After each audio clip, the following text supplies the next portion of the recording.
Good morning everyone. Good morning ma'am. सभी को good voice morning clear ma'am. है? सभी को वॉइस क्लियर है मेरी? कोई प्रॉब्लम तो यस नहीं मैम। है? Yes ma'am. ओके। तो आप लोग को इन्फॉर्मेशन तो मिल ही चुकी है कि आज से आप लोग की कंबाइंड क्लासेस होंगी, सेक्शन बी एंड सी की। टाइमिंग आपकी नहीं मैम, 11। ठीक है, इन्फॉर्मेशन मैं तो कोई इन्फॉर्मेशन नहीं। दे दे रही हूँ आप लोग को भी कि आपकी अब से वेडनेसडे टू सैटरडे क्लास होगी आरएम की, कंबाइंड क्लास होगी बी एंड सी सेक्शन की। एंड टाइमिंग आपकी 11:05 टू 12:05 होगी। सबको क्लियर हो गया है? अगर फिर भी आपको टाइम टेबल चाहिए तो मैं आपको सेक्शन बी में एक स्टूडेंट को एंड सेक्शन सी में एक को सेंड कर दूंगी व्हाट्सएप पर। ठीक है? और कोई प्रॉब्लम तो नहीं किसी को रिगार्डिंग क्लासेस? Generally no. आपकी और क्लासेस भी ऐसी हो रही होंगी, कोई ना कोई क्लास जो आपकी कंबाइंड क्लास होगी, बी या सी की या ए या बी की एंड ए या सी की हो सकती है classes combined. According to time table आपका चेंज कल ही हुआ है, चेंज उसके अकॉर्डिंग आज क्लासेस होंगी। काफ़ी क्लासेस आपकी चेंज हो रही होंगी, मुझे लगता है ऐसा। नहीं हो रही तो पता लग जाएगा आपको। अच्छा, तो मुझे लगता है शायद आप लोग का सिलेबस डिफरेंट डिफरेंट कंप्लीट हुआ होगा। दोनों क्लासेस में से शायद सैम्पलिंग टेक्निक्स चल रही थी। कितना किसका हुआ है ये मुझे, आप लोग का फर्स्ट पार्ट हो गया है प्रोबेबिलिटी सैम्पलिंग दोनों ही क्लासेस में? जया, प्रोबेबिलिटी सैम्पलिंग कंप्लीट हो गई है आपकी क्लास में? मैं प्रोबेबिलिटी सैम्पलिंग नहीं है, सैम्पलिंग का ही टॉपिक चल रहा था। सैम्पलिंग तो चल रहा था, प्रोबेबिलिटी सैम्पलिंग कंप्लीट हुई है या नहीं हुई है प्रोबेबिलिटी सैम्पलिंग? सेक्शन सी के स्टूडेंट्स कौन है? श्रेया, आप सेक्शन सी में है ना? मैम मैंने क्लासेस ज्वाइन नहीं करी थी एंड में। नम्रता एंड रिया, आप लोग भी सेक्शन सी में I think? No ma'am, B section. B में है। सी सेक्शन का और कौन है? स्वाति? यस यस मैम, हमारी कल हाँ, हमारे में प्रोबेबिलिटी सैम्पलिंग और नॉन प्रोबेबिलिटी सैम्पलिंग आपने पढ़ाई थी कल। तो नॉन प्रोबेबिलिटी कंप्लीट नहीं हुआ था शायद, मुझे लग रहा है, इतना याद है। प्रोबेबिलिटी मैम कंप्लीट हम हो चुका आपको है। पढ़ाया था, बताया था इसे। उसके टाइप्स कंप्लीट नहीं हुए होंगे नॉन इसके प्रोबेबिलिटी टाइप्स के। कंप्लीट नहीं हुए थे, लेकिन आपने इसे थोड़ा एक्सप्लेन किया था। हाँ। बी सेक्शन में कितना कंप्लीट हो चुका है टॉपिक? मैं प्रोबेबिलिटी सैम्पलिंग नहीं हुआ अभी। नहीं हुआ है अभी, बिल्कुल नहीं हुआ है start. Ma'am may no B ma'am. Steps in. Steps तो हो चुके थे। चलिए मैं फिर से रिवीजन कर यस मैम, देती हूँ कल दोनों स्टेप्स ही क्लासेस। हुए थे। कोई बात नहीं, यस मैं मैम, सैम्पलिंग टेक्निक का फिर से रिवीजन कर दे रही हूँ। अगर किसी को कोई क्वेरी है सेक्शन सी में तो रिवाइज हो जाएगा, सेक्शन बी का भी कंप्लीट हो जाएगा टॉपिक। ठीक है, अब तो कोई प्रॉब्लम नहीं किसी को। नेक्स्ट टर्न से जो भी क्लासेस होंगी उसमें सेम सिलेबस दोनों का चलेगा। ठीक है? और नोट्स में बता चुकी आप लोग को कि नेक्स्ट वीक ही मैं प्रोवाइड करूंगी नोट्स या प्रेजेंटेशन जो भी लेना है। इस वीक में आपको कुछ भी प्रोवाइड नहीं कर रही हूँ। ठीक है, और कोई प्रॉब्लम तो नहीं किसी को? ठीक है, तो आज आपको टाइप्स या classification of sampling techniques show की जाएंगी।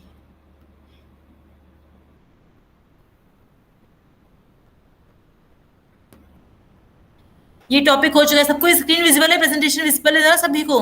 इस यस प्रेजेंटेशन मैम। यस ये मैम। भी हो चुका है। स्टेप्स स्टेप्स सबको क्लियर हो चुके हैं। Types of yes ma'am. Sampling section C में स्टार्ट हो चुका है। फर्स्ट पार्ट कंप्लीट हो चुका है। नॉन प्रोबेबिलिटी नहीं हुआ है, बट सेक्शन बी में ये कंप्लीट नहीं हुआ, तो मैं फिर से रिवीजन कर लेती हूँ सैम्पलिंग टेक्निक का। ठीक है? तो कोई प्रॉब्लम हो तो आप लोग क्लियर कर लीजिएगा इसमें। मीनिंग आई थिंक बताई होगी दोनों ही क्लासेस में कि प्रोबेबिलिटी सैम्पलिंग की मीनिंग क्या होती है, नॉन प्रोबेबिलिटी की सैम्पलिंग की मीनिंग क्या होती है। प्रोबेबिलिटी मीन्स होती है chances to occur any event, कि कोई इवेंट अकर होने के या परफॉर्म होने के क्या चांसेस हैं। मैंने कॉइन का एग्जांपल भी दिया था शायद आप लोगों को सेक्शन सी में या बी में जो पढ़ाया होगा, कि अगर कॉइन है तो उसमें हेड या टेल आने के इक्वल चांसेस होते हैं। It means half chances to occur the event of head और tail in the coin. 50-50% chances होते हैं। अगर आपके 6 केसेस हैं, अकॉर्डिंग टू केसेस, कि केसेस कितने हैं, ट्रू अगर फॉल्स, ट्रू एंड फॉल्स लेते हैं तो क्या 50-50% यहाँ भी चांसेस हो जाएंगे। ठीक है? अगर हम 3 पॉइंट्स लेते हैं कि गुड, एवरेज, भी स्टूडेंट्स ज्वाइन कर रहे हैं।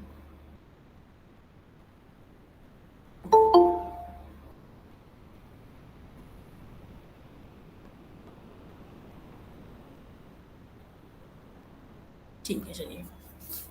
ठीक है, तो ये आप लोग को क्लियर हो गया होगा प्रोबेबिलिटी की मीनिंग क्या होती है, कि कोई इवेंट कैसे, कितने उसके चांसेस है अगर होने के, हेड आने के कितने चांसेस है, टेल आने के कितने चांसेस है। ठीक है? तो अगर दो ही उसमें ऑप्शंस अवेलेबल है आपके पास, हेड आएगा या टेल आएगा, दो ही चांसेस हैं। इट मीन्स 50-50% चांसेस दोनों के ही, या तो हेड आ रहा है 50% में या टेल आएगा। तो यहाँ पे दो चांसेस है, इट मीन्स 2 हो गया। और कोई एक ही बार में आएगा ना, ऐसा तो नहीं होगा हेड भी आ गया टेल भी आ गया। तो किसी एक को हम सेलेक्ट कर रहे हैं, इट मीन्स टोटल प्रोबेबिलिटी क्या हो गई, 1/2। हेड आने की प्रोबेबिलिटी होगी 1/2 एंड टेल आने की प्रोबेबिलिटी भी होगी 1/2। तो जो भी इवेंट अगर हो रहा है उसके अकॉर्डिंग हम देखते हैं कि कोई भी इवेंट परफॉर्म होने के कितने चांसेस होते हैं, वो होती है हमारी प्रोबेबिलिटी सैम्पलिंग होती है। इसी तरह हमें कोई नहीं कर रहा ज्वाइन, चलिए। तो अगर हम कोई बेटा ज्वाइन करना चाह रहा है तो फिर शो, अच्छा बाय बच्चे नृपेंद्र।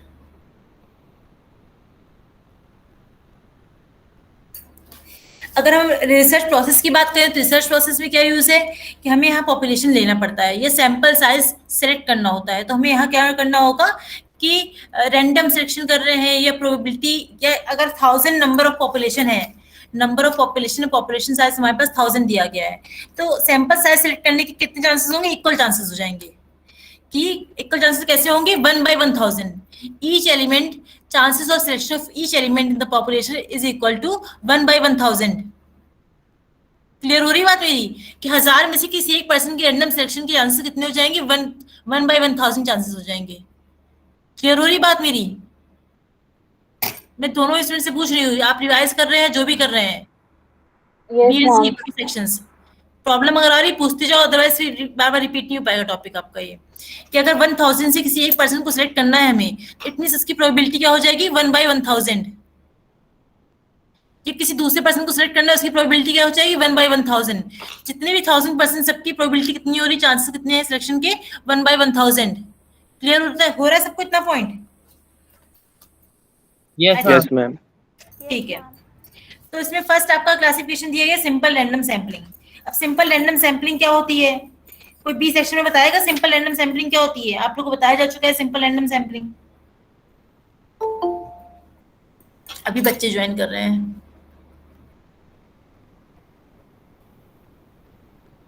टाइमली ज्वाइन नहीं करते आप लोग, तो सबसे बड़ी दिक्कत ये होती है। फिर भी चलो भी कम टाइम हुआ है तब भी ज्वाइन करते जा रहे हैं। अटेंडेंस में यहाँ पे एक बार स्लाइड कर दे रही हूँ, आपकी अटेंडेंस शो हो जाए कि कोई बाद में ये ना कहे कि मैं आया था नहीं आया था। ठीक है, इतने लोग ज्वाइन कर चुके हैं। तो प्रोबेबिलिटी सैम्पलिंग फिर से एक बार रिवीजन कर दे रहे जो बच्चे ज्वाइन कर रहे हैं। It is based on the concept of random selection. In probability sampling every element of population have a equal chance of choose a sample. It is a controlled procedure that ensures that each population element is given a non-zero chance of selection. It gives each element in the population an equal probability of getting into the sample, and all choices are independent of one another. It gives each possible sample combination an equal probability of being chosen. Equal probability होगी each element की selection की in the case of probability sampling. First one is simple random sampling. In the case of simple random sampling, we close the element with simple lottery system. Basically, there are two methods of selecting a sample in the simple random sampling. First one is lottery system. Second क्या बताया था? Section C.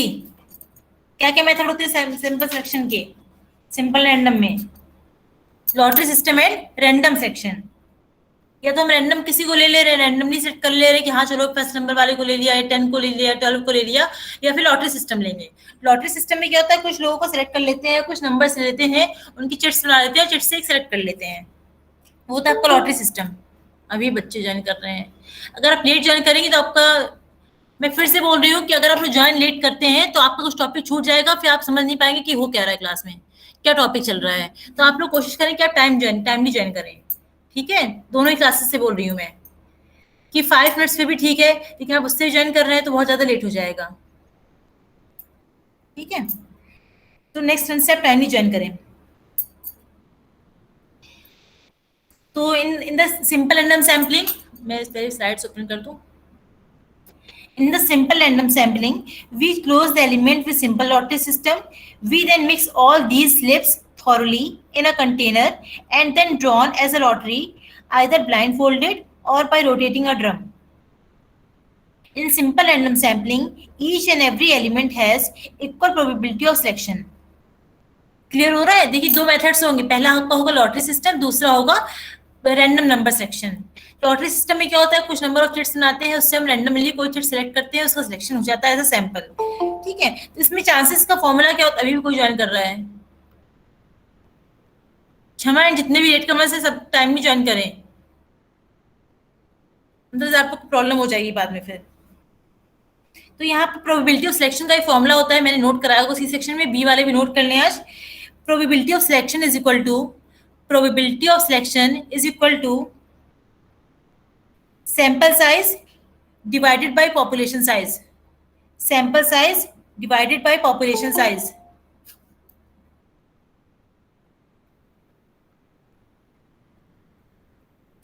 Probability of selection is equal to sample size divided by population size. Note कर लिया सभी ने B section?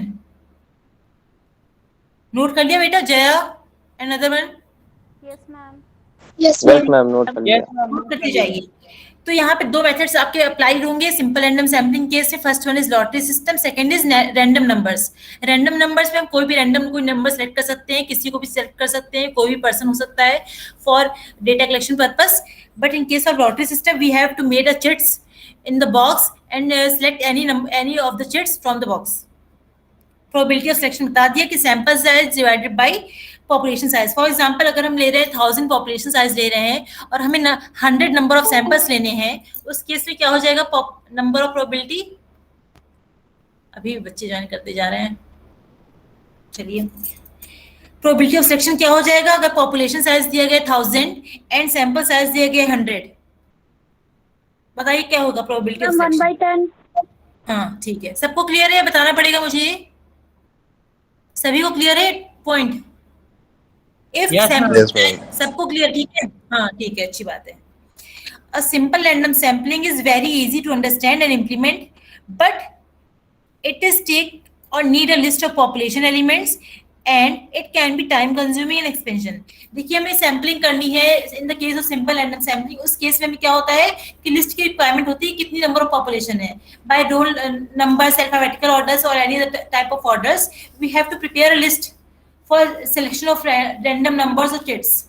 तो हमारे पास पूरी लिस्ट का होना कंपल्सरी होता है जो टाइम कंज्यूमिंग होता है, लिस्ट प्रिपेयर करना ही टाइम कंज्यूमिंग है। यहाँ 1000 की बात कर रहे हैं, ऐसा जरूरी नहीं कि हर केस में 1000 ही हो, 1 लाख भी हो सकते हैं या उससे ज्यादा भी हो सकते हैं। तो उस केस में ये काम बहुत ही टाइम टेकिंग हो जाता है, टाइम कंज्यूमिंग हो जाता है, तो वहां पर थोड़ा ये लैग कर जाती है प्रोसेसिंग। बाकी रैंडम नंबर सिलेक्शन करना टफ नहीं होता, इजी होता है, बट लिस्टिंग वाला टॉपिक थोड़ा सा हार्ड वर्किंग हो जाता है, टाइम कंज्यूमिंग हो जाता है, ये इसके डिसएडवांटेज होते हैं। ठीक है, second is complex random sampling. जैसे कि सिंपल रैंडम सैम्पलिंग केस में कोई भी स्पेसिफिक फॉर्मेट फॉलो नहीं हो रहा था, but in the case of complex random sampling we have to select और यूज अ स्पेशल फॉर्मेट और standards to select a sample in the population from the population. In the case of complex random sampling, it is generally the technique which is used in the complex random sampling is restricted sampling. Some special type of standards we have to follow for sampling methods, and there are few types of complex random samplings: systematic sampling, stratified sampling, cluster sampling, multi-stage sampling, sampling with probability proportional to size, and sequential sampling. First one is systematic sampling. अब यहाँ बताया कि आपको जैसे कि यहाँ पर complex में एक हमें पर्टिकुलर फॉर्मेट फॉलो करना है। सिस्टमैटिक के केस में क्या करेंगे? सी सेक्शन को स्टूडेंट किसी को याद है सिस्टमैटिक सैम्पलिंग? सेक्शन सी कोई किसी को याद ही नहीं, ऐसे कैसे काम चलेगा? कुछ तो आंसर करिए आप लोग। मैं नाम लोगी कब काम चलेगा फिर बताओ। सृष्टि आज सेक्शन सी में है ना? उत्कर्ष, श्रेया, सिमरन, सारे सेक्शन सी वाले हैं ये। किसी को याद नहीं है तो क्या फायदा पढ़ाने का फिर आपका, जब कोई याद ही नहीं रखना टॉपिक। कुछ तो याद होगा सिस्टमैटिक में क्या होता है। चलिए पढ़ना ना पढ़ना आप पर डिपेंड करता है, मैं अपना काम कर सकती हूँ फिलहाल। सिस्टमैटिक सैम्पलिंग में होगा क्या कि हमें एक particular number of element select करना है। फॉर एग्जांपल अगर हमने पॉपुलेशन साइज 100 लिया और हमने ऑलरेडी स्टैंडर्ड बना लिया कि हम ईच 10th एलिमेंट सेलेक्ट करेंगे, मतलब 10वां लेंगे, 10th लेंगे, 20th लेंगे, 30th लेंगे, इस तरह करके 100 तक जाएंगे। तो कितने सैंपल साइज कितना हो जाएगा? 10 हो जाएगा। ये बात तो, ये पॉइंट तो क्लियर हो रहा होगा सभी को कि अगर हम ईच 10th एलिमेंट लेते हैं in the case of when population size is 100, तो हम सैंपल कैसे लेंगे? 10th, 20th element, 30th element, 40th element, 50th, 60th, 70th, 80th and 90th and 100th। कितनी टोटल साइज होगी सैंपल की? 10 होगी सैंपल साइज। पॉपुलेशन साइज कितनी थी? 100। क्लियर हो रहा है सभी को पॉइंट ये? हमने कोई n number of element select कर लेंगे कि हमें इस n नंबर या 5th एलिमेंट 10th एलिमेंट की हर 5 की गैप के बाद एलिमेंट लेंगे, या हर 10 की गैप के बाद एलिमेंट लेंगे, या हर 20 गैप के बाद एलिमेंट लेंगे। ये हमें पैटर्न खुद डिसाइड करना होता है according to your research process और नीड, कि आपकी क्या रिक्वायरमेंट है, कितनी आपको सैंपल साइज की रिक्वायरमेंट है, कितना आप लार्ज कर सकते हैं, कितना आप टाइम कंज्यूम कर सकते हैं उस प्रोसेस में। उसके अकॉर्डिंग आपको एक सैंपल साइज सेलेक्ट करना होता है और उसके अकॉर्डिंग हम डिसाइड करेंगे हमें कौन से नंबर वाला एलिमेंट लेना है, हर तीसरा लेना है या हर 5वां लेना है, हर 10वां एलिमेंट लेना है, ये आपको खुद डिसाइड करना पड़ेगा अकॉर्डिंग टू योर नीड। तो इसमें होता क्या सिस्टमैटिक सैम्पलिंग में, एवरी kth एलिमेंट और item in the population is sampled beginning with random start of an element in the range of 1 to k। कोई एक रेंज ऑफ नंबर्स दिए गए हैं, उससे आपको each kth एलिमेंट और आइटम सेलेक्ट करना होता है। The kth element or skip interval is determined by dividing the sample size into population size to obtain the skip pattern applied to sample frame। इसका फॉर्मूला नोट कर लीजिए, जो मैंने आपको स्टेटमेंट दिया उसे फॉर्मूला वाइज नोट कर लीजिए। k is equal to skip interval is equal to k is equal to skip interval is equal to population size divided by sample size। k is equal to skip interval is equal to population size divided by sample size। For example अगर हम लेते हैं population size 100 का, सबने formula note कर लिया है section B and सी, जिसके बाद फॉर्मूला नोट नहीं था जिस किसी के पास, बेटा यस नो आंसर कर दिया करो, इतना तो कर सकते हैं आप। टू वे कम्युनिकेशन है, बट अब बहुत आंसर किया करो, इससे पता चलता है कि आप प्रेजेंट हैं एटलीस्ट क्लास में। ठीक है, तो यहाँ फॉर्मूला नोट कर लिया आपने। अगर हम लेते हैं 100 पॉपुलेशन साइज लेते हैं और सैंपल साइज लेते हैं 4, तो इसकी इंटरवल क्या हो जाएगा? 25। तो हम क्या करें, 25 की मीनिंग क्या होगी यहाँ पर, क्या करेंगे हम, सैंपल कैसे करेंगे? हम 25 की गैप से लेंगे। हाँ, 25 की गैप में लेंगे। इट मींस 25th एलिमेंट लेंगे, देन 50th एलिमेंट लेंगे, देन 75th एलिमेंट लेंगे, देन 100th एलिमेंट लेंगे। सभी को क्लियर है पॉइंट? सबसे पूछ रही हूँ क्लास में, क्लियर है सबको? Yes ma'am. Yes ma'am. आप लोग कहीं चले मत जाया करो, क्लास सब हो रही है, ऐसी भी हो रही है, उस तरह कोशिश करिए लेने की क्लास। ठीक है, तो क्लियर हो गया होगा कि according to skip interval we have to select the sample from population. Next is stratified sampling. अब स्ट्रेटिफाइड में हमें क्या करना है? सिस्टमैटिक में तो हमने फिक्स कर लिया कि हाँ हमें ये नंबर ऑफ एलिमेंट लेना है। स्ट्रेटिफाइड के केस में क्या करेंगे? स्ट्रेटा वर्ड की मीनिंग मैंने कल आपको बताई थी। स्ट्रेटा वर्ड की मीनिंग क्या होती है? किसी किसी याद है स्ट्रेटा वर्ड की meaning? Strata section C, strata word की मीनिंग क्या होती है? Dividing into sub parts. हाँ, on which basis? Ma'am, on the basis of population size. No,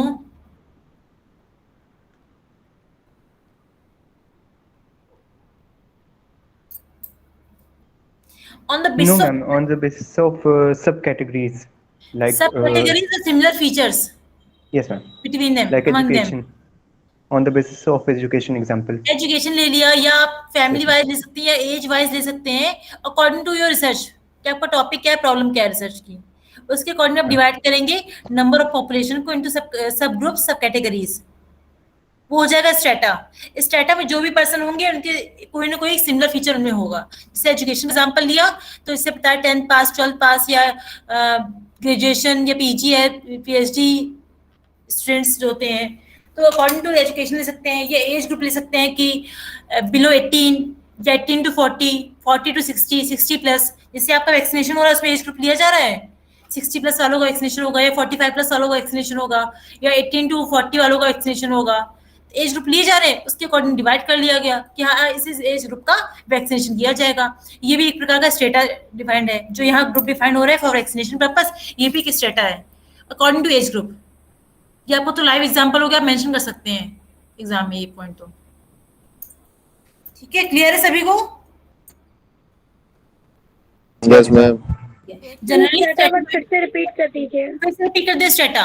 देखिए स्ट्रेटा क्या होता है, सब ग्रुप होता है। कैसा सब ग्रुप होगा? पॉपुलेशन साइज हमारे पास 1000 लोगों की पॉपुलेशन साइज है। अब हमें करना है क्या, वैक्सीनेशन का एग्जांपल लेते हैं, चलिए याद आ गया तो, कि हमें वैक्सीनेशन करना है। हमने पहले डिसाइड किया कि हम पहले जो एजेड लोग हैं या जो रिटायर्ड पर्सन पर एजेड बोल सकते हैं या सीनियर सिटीजन जो होते हैं उनको हम पहले वैक्सीनेशन करना है। तो हमने ले लिया 60+ वालों को, एक ग्रुप बना लिया 60+ वालों का 1000 लोगों में से। दूसरा बनाया कि हम 45 to 60 वालों का वैक्सीनेशन करेंगे, तो कुछ लोग उसमें आ जाएंगे, उस कैटेगरी में आ जाएंगे। अब हमने तीसरा ग्रुप बनाया 18 to 45 वालों का ग्रुप बना लिया कि अब जब दोनों वैक्सीनेशन हो जाएगा तो जो बचे हुए 18 to 45 वाले उनका वैक्सीनेशन किया जाएगा। तो यहाँ 3 ग्रुप बने। कैसे ग्रुप बने? एज के अकॉर्डिंग, कि जो पहले ग्रुप में जो पर्सन होंगे उनकी सबकी एज कितनी होगी? 60+ एज होगी। दूसरे ग्रुप में जो पर्सन होंगे उनकी एज कितनी होगी? 45 to 60 होगी।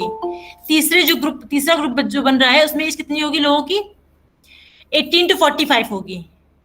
तो यहाँ डिवीजन हम कैसे कर रहे हैं? अकॉर्डिंग टू एज डिवीजन कर रहे हैं। कॉमन फीचर क्या है तीनों में? एज। फर्स्ट ग्रुप में जितने पर्सन होंगे उनमें कॉमन फीचर क्या है? एज वाला फैक्टर, कि 60+ एज वाले इसमें पर्सन है। क्लियर हो रहा है? तो ये जो ग्रुप्स बन रहे हैं उन्हें क्या बोलेंगे? स्ट्रेटा बोलेंगे। स्टेटस इज सब group based on similar feature, similar characteristics between या अमंग पर्सन्स। ठीक है, जो भी इसमें पॉपुलेशन है, जो भी सैंपल्स हैं, उनमें कोई सिमिलर फीचर होगा अकॉर्डिंग टू रिसर्च वर्क। आपका रिसर्च कैसा है उसके अकॉर्डिंग सिमिलर फीचर उनमें होना कंपलसरी है। अब क्लियर हो रहा है या नहीं हो रहा है? क्लियर? Yes ma'am. पूछते जाइए, 10 बार मैं रिपीट करूंगी, आप पूछो 10 बार बताऊंगी। ठीक है, पूछते जाइए आप लोग। तो होता क्या है स्ट्रेटिफाइड, अच्छा ये यूज कब होता है स्ट्रेटिफाइड सैम्पलिंग? जहां पर पॉपुलेशन साइज बहुत ज्यादा डिफर होती है, हेट्रोजेनस होती है।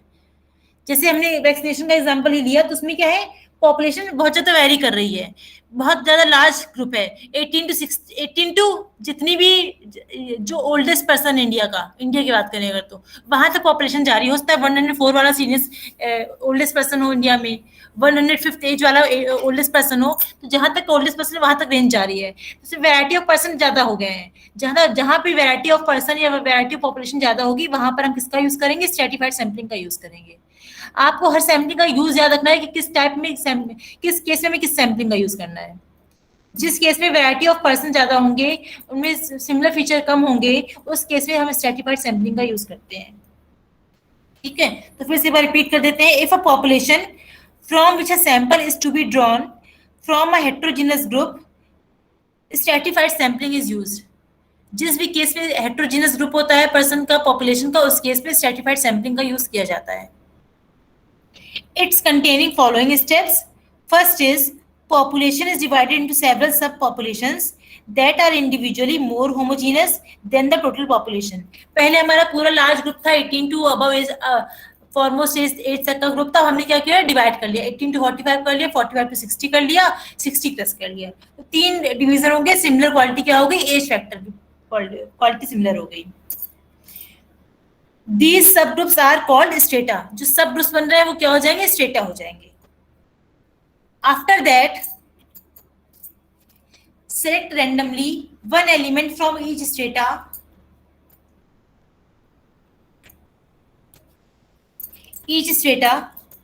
to constitute sample। हमने अब क्या किया कि हर स्ट्रेटा से एक एक पर्सन को ले लिया। क्यों ले लिया हर ग्रुप से? क्योंकि हमें जो रिसर्च करना है उसमें हर वैरायटी का पर्सन का होना जरूरी है। ये वैक्सीनेशन की केस में अप्लाई तो नहीं होगा, बट बाकी केसेस में ये अप्लाई हो जाएगा कि हम हर एक वेरिएंट से या हर ग्रुप से एक एक पर्सन को ले रहे हैं, 2-2, 3-3 पर्सन को ले रहे हैं अकॉर्डिंग टू योर नीड, कि कोई ऐसी वैरायटी ना रह जाए जिससे हमारा जो सैंपल है वो सिलेक्ट ना हुआ हो। क्लियर हो रही पॉइंट? क्लियर हो रहा है सबको पॉइंट? ये ऐसा कोई वैरायटी ना बचे हमारी पॉपुलेशन साइज में से जिससे कोई भी सैंपल साइज सिलेक्ट ना किया गया हो। एजुकेशन का फैक्टर या इनकम फैक्टर लेते हैं, उन केसेस में ये सब इंक्लूड हो जाएगा। जैसे आपने कोई अगर सर्वे किया इन्फ्लेशन के केस में, महंगाई पर कोई आप रिसर्च कर रहे हैं, उस केस में आप हर स्टेटस से लोगों को सिलेक्ट कर सकते हैं, पर्सन को सिलेक्ट कर सकते हैं as a sample. After it is used when population contain element with different characteristics। For cover each characteristic we used this sampling, so strata are formed on the basis of common features। clear है सभी को stratified sampling? सबको clear है? Section B कोई problem है stratified में? Systematic में कोई प्रॉब्लम है किसी को? स्ट्रेटिफाइड में प्रॉब्लम है किसी को कुछ?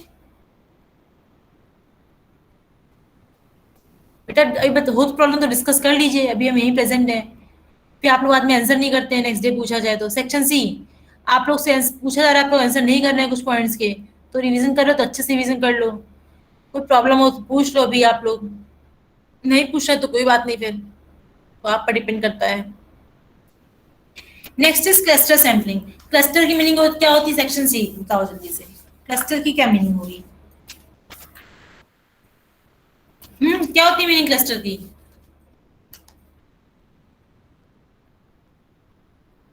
फिर वही हो गया, आंसर नहीं करना है और आता भी सब कुछ है, पूछना भी नहीं है। मैम मिक्सचर या तो किसी चीज का है तो उसको कैरेक्टराइज करना, मतलब सिचुएशन के बेसिस पे।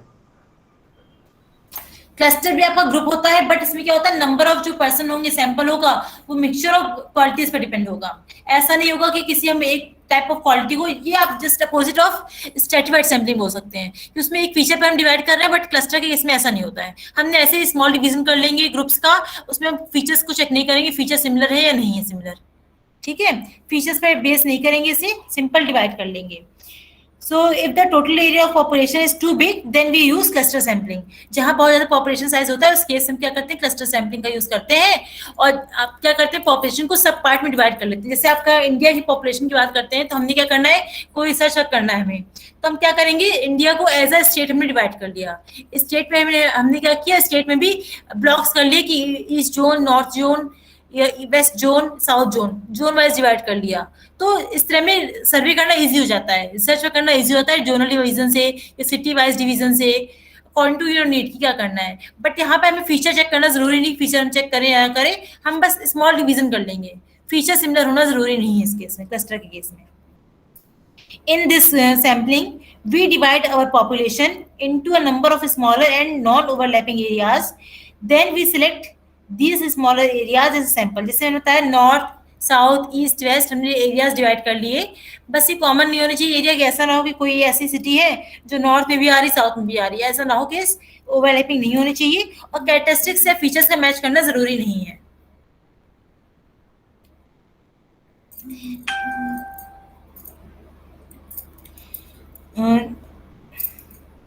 These smaller areas are called cluster. जो smaller areas बन जाएंगे हो जाएंगे cluster. After converting our population into cluster, we select randomly the number of cluster which we require for sample. अब हमें जिससे सेलेक्ट करना होगा सैंपल, उससे हम सेलेक्ट कर लेंगे। जनरली कुछ केसेस में क्लस्टर सैम्पलिंग को एरिया सैम्पलिंग भी बोला जाता है, बट कुछ केसेस में डिफरेंटली डिफाइन भी किया गया एरिया सैम्पलिंग को, वो भी आपका कॉम्प्लेक्स रैंडम सैम्पलिंग का ही पार्ट होता है।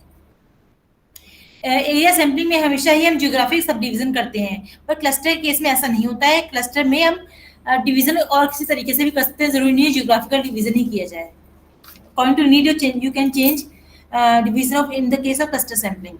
Next is multi stage sampling. When the total population is divided into several stages, the sampling process is carried out through several stages. जैसे मैंने आपको बताया था, कल सेक्शन सी को बताया था, या फिर मैंने एग्जांपल दिया आपको अभी रिजल्ट क्लस्टर में, कि हमने क्या क्या स्टेजेस डिवाइड करनी, कि अगर हमने यूपी का चलिए लेते हैं, यूपी में कोई भी रिसर्च करना है, कुछ भी रिसर्च है, पहले हमने लिया स्टेट के बाद हमने क्या किया, जोन डिवाइड कर ली, north zone, south zone, east zone, west zone, उसमें क्या किया, सिटी डिवाइड कर ली कि हाँ इस रेंज में हम ये सिटी लेंगे। पहले स्टेट आई, स्टेट के बाद क्या हुआ, जोन आई, जोन के बाद सिटी आई, सिटी के बाद लोकेलिटी आई। तो ये कितनी स्टेजेस हुई, 4 स्टेज हो गई, state, zone, city, locality. Clear हो रहा है, 4 स्टेजेस हो गई। अगर नेशनल लेवल पे बात करें, India, then state, then city, 3 stages हो गई, या लोकेलिटी 4th स्टेजेस हो गई। According to your need you can divide any area in the different stages, ठीक है। जैसे आप मान लीजिए 100 लोगों का कुछ रिसर्च कर रहे हैं, 100 पॉपुलेशन साइज 100 है, ये 1000 पॉपुलेशन साइज है, तो फर्स्ट स्टेज में क्या करेंगे, हमने स्टेट सेलेक्ट की, सेकंड में हमने क्या किया, सिटी स्टेट सेलेक्ट कर ली, और थर्ड में क्या करेंगे, जहां जिस ऑर्गेनाइजेशन में आपको सैम्पलिंग करनी वहां से ले लेंगे थर्ड स्टेप में। इतना क्लियर, मल्टी स्टेज सैम्पलिंग सभी को क्लियर है? Multi stage, yes ma'am. कोई प्रॉब्लम तो नहीं मल्टी स्टेज में? मैम इसमें फ्लो चार्ट फॉर्मेशन भी तो हो सकता है पॉसिबल? क्या हो सकता है मैम फ्लो चार्ट बना के, जैसे कंट्री, स्टेट, फिर हाँ सिटी, हो सकता है, बिल्कुल ठीक है। इसमें वो आप डिवीजन आपको स्टेजेस में करना है, आप कुछ भी ले सकते हैं डिवीजन।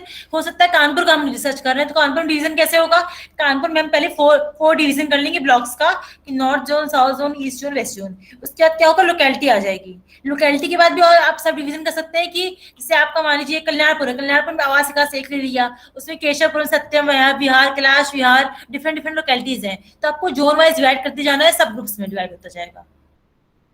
स्टेजेस आपकी बनती जा रही है इसमें, ठीक है। आप फ्लो चार्ट में डिफाइन करें या कैसे करें, दोनों ही सही तरीका होगा।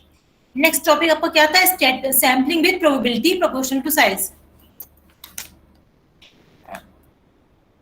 When in the case of cluster sampling, units do not have same number or approximately the same number of elements, it is considered appropriate to use random selection process, where probability of each cluster being included in the sample is proportional to size of cluster. जिस भी case है cluster sampling में population का sub division नहीं हो पा रहा है या इक्वल नंबर ऑफ डिवीजन नहीं हो पा रहा है, उस केस हम क्या करेंगे, sampling with probability proportional to size का यूज करेंगे। फॉर एग्जांपल, अगर आपका कोई पॉपुलेशन साइज है 103 का पॉपुलेशन साइज है, आप अपने डिवीजन का एक क्लस्टर बनाया, ग्रुप बनाया, तो आप ग्रुप कैसे बनाएंगे, 50-50 का बना लिया, या फिर 10-10 का बना रहे हैं, या 25 का बनाया, तो 4 ग्रुप्स बन गए और 3 एलिमेंट्स बच गए, बचे 3 एलिमेंट्स। बेटा अगर कोई ज्वाइन कर रहा है तो रिक्वेस्ट करने के बाद आप 30 सेकंड वेट कर सकते हैं, आप तुरंत रिमूव हो जा रहे हैं अपने आप ही, जो भी ज्वाइन कर रहा है आपकी क्लास से। तो जहां भी जिस केस में क्लस्टर सैम्पलिंग में ग्रुप में डिवीजन नहीं हो पा रहा है, इक्वल ग्रुप्स नहीं बन पा रहे हैं, उस केस में हम क्या यूज करते हैं, sampling with probability proportional to size का यूज करते हैं। जैसे मैंने आपको बताया 25 के ग्रुप्स बना लिए हम लोगों ने, अब 3 एलिमेंट्स बच रहे हैं, तो इस केस में जहां भी एलिमेंट्स अनइक्वल हैं क्लस्टर सैम्पलिंग केस में, वहां पर इस केस का यूज करेंगे। For this purpose, we have to list the number of elements in each cluster, is irrespective of method of ordering the cluster. Then we must sample systematically the appropriate number of elements from the cumulative totals. Cumulative की meaning पता है या नहीं पता है आपको? Cumulative word की meaning क्या होती है? यूज किया है कभी क्यूमुलेटिव किसी न्यूमेरिकल में, मीन मीडियन मोड कैलकुलेट किया हो कभी? अच्छा, ये तो मैथ्स में पढ़ाया था और 10th 12th तक तो पढ़ाया जाता है शायद, mean median mode math second होती है उसमें शायद होता है टॉपिक, ये सब तो आप लोगों को याद होना चाहिए ना, मैथ्स का टॉपिक होता है तो कोई नया टॉपिक तो है नहीं। Mean median mode 7th 8th में पढ़ा दिया गया, शायद 10th तक की बात ही नहीं आनी चाहिए। तो क्यों, किस क्लास में था? ये तो सब पढ़ चुके हैं आप लोग मीन मीडियन मोड, तो आई थिंक 10th के बहुत पहले होगा, मीन 6th 7th 8th ऐसे कुछ होगा क्लास में शायद। Yes, sir. तो याद क्यों नहीं है? क्यूमुलेटिव की मीनिंग क्या होती है? क्यूमुलेटिव वर्ड क्या यूज करते हैं, किस टॉपिक में यूज करते हैं? मैम सम टोटल तो नहीं होता, सम टोटल, चलिए टोटल करते हैं। इसमें किस में यूज करते हैं? मीन मीडियन मोड किस में ज्यादा यूज करते हैं इसका? मैम क्यूमुलेटिव फ्रीक्वेंसी का यूज होता है। क्यूमुलेटिव फ्रीक्वेंसी का यूज किस में करते हैं ज्यादातर? मीन है। क्यों करते हैं क्यूमुलेटिव फ्रीक्वेंसी का यूज? मैम एवरेज निकालने के लिए हेल्पफुल होता है। एवरेज निकालने के लिए करते हैं। अच्छा, एवरेज और मीन मीडियन मोड चारों में डिफरेंस क्या होता है? एवरेज अलग टर्म है, मीन अलग है, मीडियन अलग, मोड अलग, चारों अलग है। क्या मीनिंग होती है, डिफरेंस क्या है चारों में? किसी को पता है क्लास में मीन मीडियन मोड एवरेज में डिफरेंस क्या होता है? मैम मीन एक तरह से हम लोग टोटल नंबर का एक अप्रॉक्स निकालते हैं, अप्रॉक्स निकालते हैं। मीन से हम लोग एक्यूरेसी निकालते हैं कि कौन सा एक्यूरेट पॉइंट है मिडिल में, और मोड एक तरह से क्लास हम लोग निकालते हैं। एवरेज मैम अप्रॉक्स निकालते हैं कि टोटल सम का अप्रॉक्स कितना आएगा, कितने के बीच में हाईएस्ट मार्किंग या एवरेज मार्क्स आप काफी कुछ सही बताने, एक आध पॉइंट थोड़ा सा वेरी कर रहा है, बाकी आपने सही बताया कि मोड में क्लास होता है, एवरेज निकालते हैं, काफी कुछ सही। बट नेक्स्ट क्लास में आपको वो सबको ही पढ़ कर आना है, difference among mean median mode and average, चारों में डिफरेंस पढ़ कर आना है। मैं पूछू ना पूछू, आपको ये आना चाहिए मीनिंग, क्योंकि अभी आपका यूज आएगा आरएमएस का आगे चल करके, मीन मीडियन मोड का। एंड क्यूमुलेटिव फ्रीक्वेंसी में एडिशन करते हैं, ठीक था, इसने बताया था। किसने आंसर किया था क्यूमुलेटिव फ्रीक्वेंसी वाला? मैम क्यूमुलेटिव फ्रीक्वेंसी में ओल्ड फ्रीक्वेंसी को नई फ्रीक्वेंसी से ऐड करके निकालते हैं ताकि वो टोटल निकाल सके। 2 मिनट्स पहले आंसर किसने किया था क्यूमुलेटिव फ्रीक्वेंसी का? उत्कर्ष आपने किया था आंसर? Yes ma'am. ठीक है, सही बताया था आपने, आपने सही बताया है, लेकिन आप जिसको नहीं आता आंसर ये पढ़कर आएगा नेक्स्ट क्लास में। मैं पूछूंगा पर आपको आंसर आनी चाहिए, क्यूमुलेटिव फ्रीक्वेंसी पे आना चाहिए, plus average, mean, median, mode, चारों पॉइंट्स आने चाहिए। अगर ये नहीं कर पाओ तो आगे कैसे काम चलेगा फिर इसमें? बहुत बेसिक टॉपिक्स हैं ये सारे। तो इसमें क्या करते हैं, क्यूमुलेटिव फ्रीक्वेंसी का यूज करते हैं in the case of sampling with probability proportional to size के केस में। एडिशन करते जाते हैं 1 by 1, जो आपकी ओल्डेस्ट फ्रीक्वेंसी होगी इसमें न्यू फ्रीक्वेंसी ऐड करते हैं, एक समेशन आता है, वो आपकी क्यूमुलेटिव फ्रीक्वेंसी हो जाएगी। इससे आपकी जो नई फ्रीक्वेंसी आएगी फिर उससे ऐड करेंगे, फिर एक नई फ्रीक्वेंसी आ जाएगी, एट लास्ट सारी फ्रीक्वेंसी का सम टोटल आ जाता है क्यूमुलेटिव फ्रीक्वेंसी के फॉर्म में। The actual numbers selected in this way do not refer to individual elements, but indicate which clusters and how many from the cluster are to be selected by sample random sampling or by systematic sampling. Last में आपका जो section होगा वो उसके जो addition आता है वो कभी चेंज नहीं होता है, फ्रीक्वेंसी सेम ही रहती है एट लास्ट में समेशन के बाद, और बस इतना होता है कि जो आपका हेटेरोजेनस फॉर्म था वो होमोजेनस में कन्वर्ट हो जाता है। ये आपका चेंजेस आता है by using this method. Cumulative total करेंगे और उसके अकॉर्डिंग सैंपल सिलेक्शन करते हैं, इतना करते हैं। न्यूमेरिकल की यूज नहीं, इसलिए न्यूमेरिकल नहीं समझाऊंगी आप लोग को मैं। Next is sequential sampling. Sequential sampling क्या इसमें क्या होती है, जैसे आपको मान लीजिए आपने पहले 2-3 पॉइंट्स बताती हूँ, सिंगल सैम्पलिंग, डबल सैम्पलिंग क्या होती है, फिर आगे बात करेंगे। ये भी आपकी कॉम्प्लेक्स के अंडर ही आती है। इस क्या होता है कि हमें स्टार्टिंग में इस केस में हम सैंपल साइज फिक्स नहीं करते हैं, according to your need sample size को वेरी करते हैं in the case of single sequential sampling. When a particular lot is to be accepted or rejected on the basis of single sample, it is known as single sampling. क्या आपने कोई box check किया, वो box अगर आपका average है, okay according to standard है तो आपने सिलेक्ट कर लिया, और अगर ओके नहीं है अकॉर्डिंग टू स्टैंडर्ड नहीं, आपने रिजेक्ट कर दिया, बाकी बॉक्सेस को चेक नहीं किया। आपके पास 100 बॉक्सेस थे पर आपने डिसीजन कैसे लिया, आपने फर्स्ट बॉक्स को चेक करके डिसीजन ले लिया। हो सकता है 99 बॉक्सेस सही हो। आप लोग प्रोडक्शन मैनेजमेंट आप लोग इस सेमेस्टर में या पढ़ चुके पहले ही प्रोडक्शन मैनेजमेंट?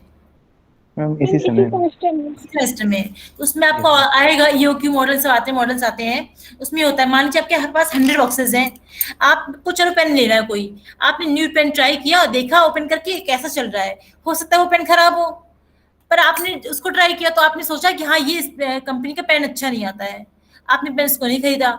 अब हो सकता है आपने कोई और कंपनी का पेन खरीदा, वो अच्छा चल गया, लेकिन उस कंपनी के बाकी पेन अच्छे नहीं है। कुछ भी हो सकता है ना केस, तो कि 100 में से कोई 100 का बॉक्स है, उसमें से कोई पेन अच्छा भी हो सकता है, खराब भी हो सकता है। ऐसा तो नहीं हो सकता है कि 100 के 100 आइटम एकदम परफेक्ट बन जाएंगे, एक ना एक आइटम तो उसमें खराब हो सकता है ना, चांसेस की बात होती है ना वो, तो कि आपका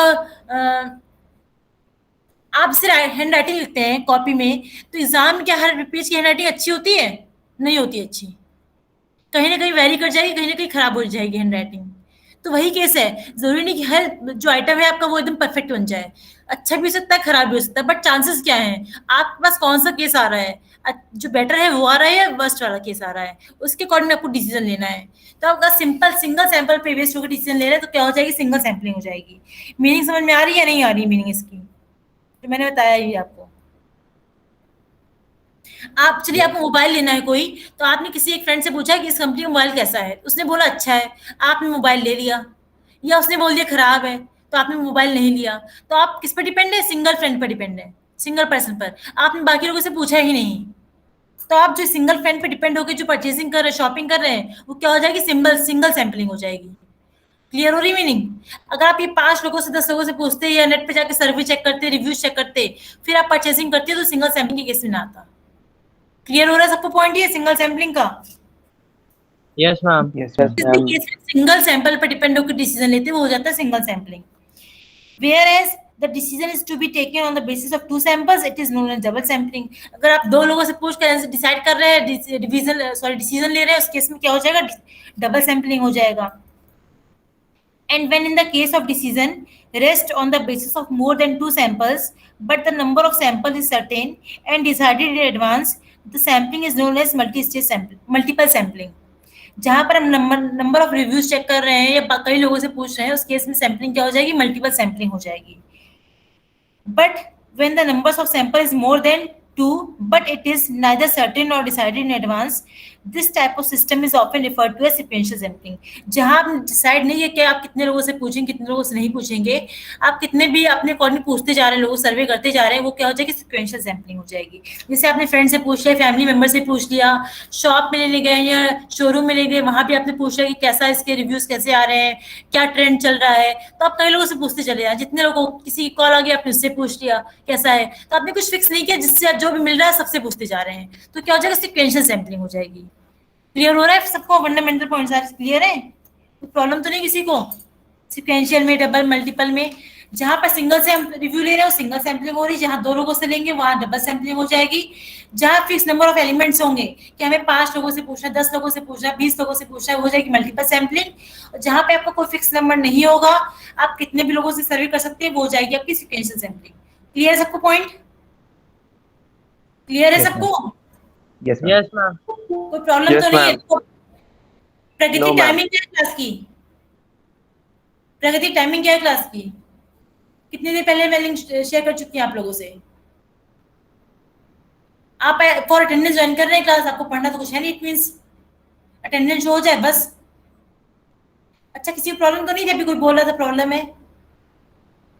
नहीं प्रॉब्लम कोई? चलिए फिर आज इतना ही रखती हूँ, नेक्स्ट टाइम से स्टार्ट करूंगी नेक्स्ट टॉपिक। नेक्स्ट टाइम पे आपको नॉन प्रोबेबिलिटी सैंपलिंग डिस्कस होगा, आपको रिवीजन करके आना है, plus mean, median, mode, average and cumulative frequency पढ़कर आना है। ठीक है? और कोई प्रॉब्लम किसी को? अभी बता दो, बार बार डिवीजन ही होने वाला है कि डेली मैं आपको यही सैंपलिंग पढ़ाऊंगा करके? नहीं पूछना है? कल से आपकी क्लास इस टाइमिंग पर होगी, section B and C both. Timing is 11:05 to 12:05। Thank you class. Ma'am time table share कर दीजिएगा। टाइम टेबल मैं व्हाट्सएप पे शेयर कर दूंगी। Okay? Thank you ma'am. Ma'am C section में भी है। Thank you, ma'am.